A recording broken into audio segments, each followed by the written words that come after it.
సత్కృతముత్తమం శుభకరం సంతాన సంపత్ప్రదం నానాకర్మ సుసాధనం సముచితం పంచాంగమాకర్మ్యతాం. శ్రీమాత్రే నమః. ఈ సంవత్సరం మనకి నూతన సంవత్సరం. ఇప్పటికి కలియుగం జరిగి 5127 సంవత్సరాలు జరిగింది. విక్రమాదిత్యుడు వచ్చినటువంటిది 2083 సంవత్సరాలు. ఆంధ్రప్రదేశ్ రాష్ట్రం అవతరించి 12 సంవత్సరాలైంది. భారతదేశం స్వాతంత్ర్యం వచ్చి 79 సంవత్సరాలైంది. శ్రీ శంకరాచార్య స్వామి వచ్చి 2098 సంవత్సరాలైంది. అలాగనే ఇంగ్లీష్ సంవత్సరం 2026 2027. ఇవాళ నుంచి మనకి పరాభవనామ సంవత్సరాన్ని చేసుకోబోతూ ఉన్నాము. ఈ సంవత్సరానికి చాలా విశేషమైనటువంటి వ్యవహారమే చెప్పాను. జ్యోతిశాస్త్రం మహాపుణ్యం ప్రత్యక్షం విగోపితం చంద్రార్థం సాక్షిలో తత్ర శ్లోకస్మార్థాది సాధికం అని చెప్పేసి ఈ యొక్క మనం ఏ పని చేయాలన్నా కూడా ఈ పంచాంగాన్ని తెలుసుకోవాలి. తిథులు వారంత నక్షత్రం యోగ కరణమేవచ అని చెప్తారు. ఇది వారము నక్షత్రముల లోకోయం ధర్మ సాధనం ఉన్నాయి. ధర్మాన్ని తెలుసుకున్న వారు అవుతారు అని చెప్తారు. అట్లాంటిది ఈ జ్యోతిష్ శాస్త్రం అనేటువంటిది ఒక కన్నుగా అనమాట. కన్ను ఉంటే లోకాన్ని ఎలాగైతే చూడగలుగుతామో అట్లా జ్యోతిషం అనేటువంటిది లోకాన్ని ధర్మాన్ని తెలుసుకుని ఆచరించడానికి చేసినటువంటి ఒక గణితమైన అద్భుతమైనటువంటిది. అది వేద ప్రతిపాదితమైనటువంటి శాస్త్ర ప్రతిపాదితమైనటువంటి గణిత శాస్త్రము. దానిని పంచాంగము తిథి వారము నక్షత్రము యోగము కరణము.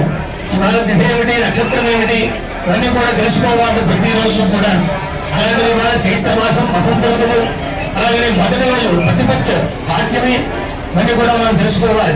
అస్మిన్లోకే లోక వ్యవహారత చాంద్రమానవశాదయం పరాభవనామ సంవత్సరం అన్న. ఇది ఇప్పటికీ ప్రభవాది 60 సంవత్సరాల్లో 40వ సంవత్సరము అని చెప్పారు. ఈ పరాభవనామ సంవత్సరమునికి కేతు అధిపతి అన్నారు. తీర్థయాత్ర చేయాలి, బాగా గంగా ఇత్యాది పుణ్యతీర్థాల్లో చేయాలి.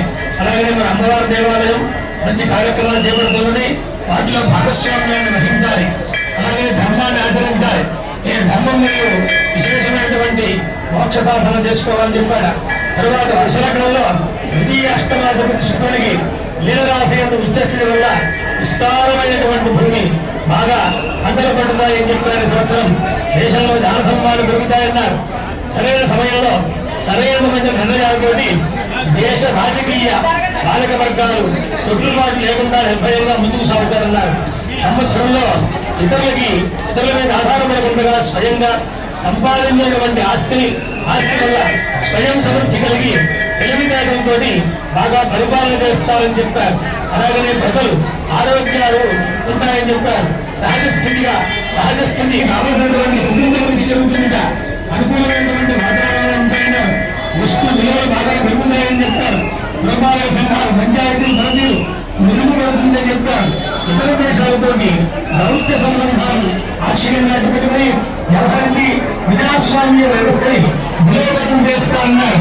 ఇతర దేశాలలో ఒప్పందాలు మన దేశానికి అనుకూలంగా ఉంటాయన్నారు. పరాభవనామ సంవత్సరంలో కేతువు మధ్యమ వర్షాలు ఇస్తారు. చైత్ర మాసంలో ఆహార ధాన్యాలు కొంచెం సరవు అధికంగా ఉన్నప్పటికీ చాలా సరసంగా ఉంటాయన్నారు. శుద్ధుడు స్థితి లాభకారణంగా ఉండడం వల్ల దేశ సౌభాగ్యం పెరుగుతుందని చెప్పారు. అనేక రకాలైనటువంటి సార్వభౌమాధికారత్వానికి తిరుగు లేకుండా ఉంటున్నారు.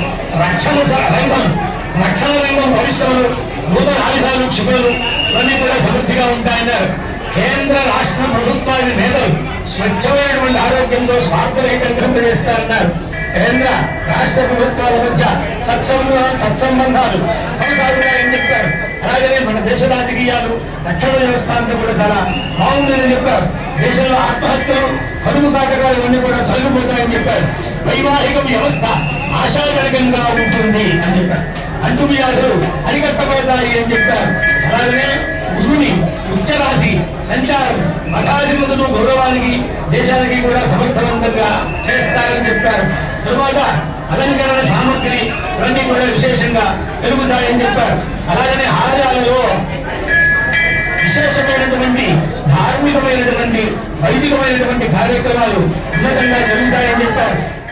11 వ్యయం 5 రాజపూజ్యం 2, అవమానం 4. ఈ ప్రకారంగా చెప్పాడు. వృషభ రాశి వారికి ఆదాయం 5, వ్యయం 14, రాజపూజ్యం 5, అవమానం 4 అని చెప్పారు. తరువాత మిథున రాశి వారికి ఆదాయం 8, వ్యయం 8, రాజపూజ్యం 1, 2, వ్యయం 8 కూడా 5, రాజపూజ్యం 7, అవమానం 7. సింహరాశి మరి అమ్మవారి యొక్క మఖా నక్షత్రానికి అమ్మవారి రాశి ఆదాయము వ్యయం కూడా సమానంగా కనిపిస్తూ ఉన్నాయి. కన్యా రాశి వారికి ఆదాయం 8, వ్యయం కూడా 8, రాజపూజ్యం 3, అవమానం 3. కన్యా రాశి వారికి. తరువాత తులారాశి వారికి ఆదాయం 5, వ్యయం 14, రాజపూజ్యం 6, అవమానం 3. వృశ్చిక రాశి వారికి ఆదాయం 11, వ్యయం 6, 8, రాజపూజ్యం 2, అవమానం 6. తర్వాత ధనువు రాశి వారికి ఆదాయం 14, వ్యయం 11, రాజపూజ్యం 5, అవమానం 6. తర్వాత మకర రాశి వారికి ఆదాయం 2, వ్యయం 8, రాజపూజ్యం 4, అవమానం 2. మీనరాశి వారికి ఆదాయం 14, వ్యయం 11, రాజపూజ్యం 7, అవమానం 2. ఈ ప్రకారంగా ఉన్నాయి. మరొకగా చాలా విశేషంగానే ఆ ఫలాలన్నీ కూడా కనిపిస్తూ ఉన్నాయి. అలాంటిది ఇవాళ అమ్మవారి సన్నిధానంలో మనందరం కూడా ఈ పరాభవ నామ సంవత్సరంలో ఈ సంవత్సరం ఫలితాలు మనందరం కూడా తెలుసుకున్నాం. ఈ పరాభవ నామ సంవత్సరం చైత్రమాసం, ఉత్తరాయణం, వసంత ఋతువు, వారంటి వసంత నవరాత్రులు కూడా ప్రారంభము.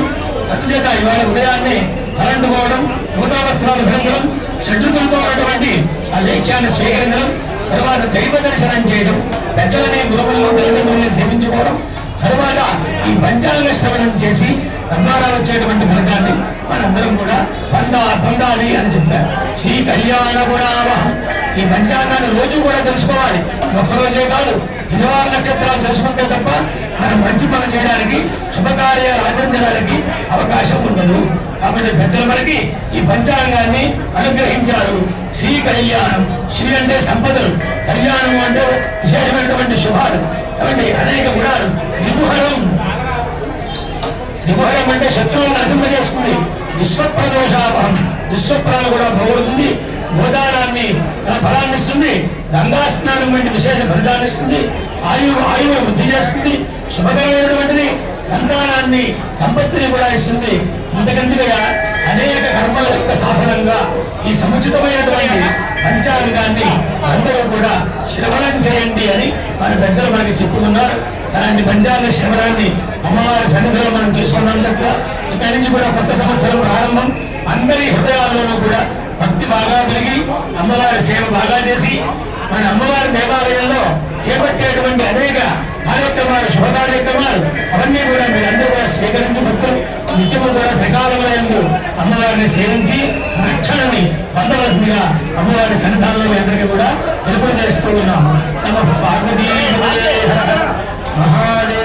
భగవాన్.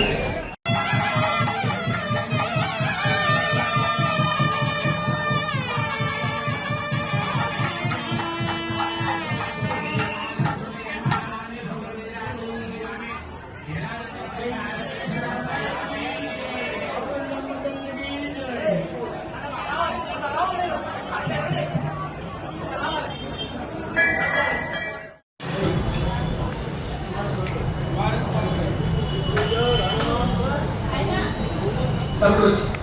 Jadi kita dah, kita pasang tu.